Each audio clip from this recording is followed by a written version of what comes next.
ফিলিস্তিনের গাজায় ভাই বোনদের জন্য শুরু থেকে কাজ করছে মাস্তুল ফাউন্ডেশন।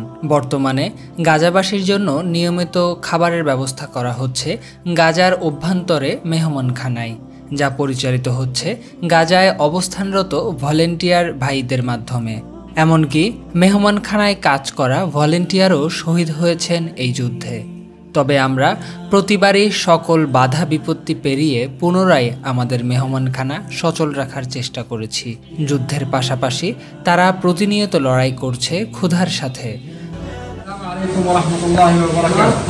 نحن فريق مؤسسة مسطل نقوم اليوم بإعداد وتجهيز وجبات الأرز بنعم كريم وسخي من أهلنا في دولة بنغلاديش الشقيقة لتوزيعها على النازحين في شمال قطاع غزة.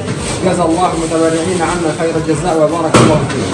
বৃদ্ধ, শিশু, যুবক সবাই ক্ষুধার যন্ত্রণায় কাতর। আমরা চেষ্টা করছি এই ভাই বোনদের প্রতিদিন আহারের ব্যবস্থা করে দেওয়ার আপনাদের সহযোগিতায়।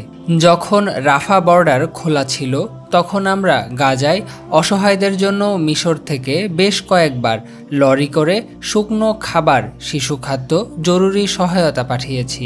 তবে এখন লরি ট্রাক পাঠানো সম্ভব না হওয়ায় আমরা গাজায় অবস্থানরত ফিলিস্তিনি ভলেন্টিয়ারের মাধ্যমে গাজাবাসীর জন্য নিয়মিত খাবারের আয়োজন করছি।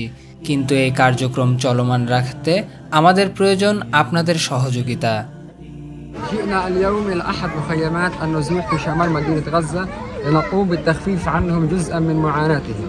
وجزاكم الله عنا خير الجزاء وبارك الله في كل من ساهم في إطعام هذا. এই পরিস্থিতিতে আপনারা এগিয়ে না আসলে তাদের আর যাওয়ার জায়গা নেই। তাই গাজার সকল যুদ্ধ কবলিত ভাই বোনেদের পাশে এগিয়ে আসুন। সাধ্যমতো আপনার দানে সাহায্য পৌঁছে যাবে মজলুম ভাই বোনেদের কাছে।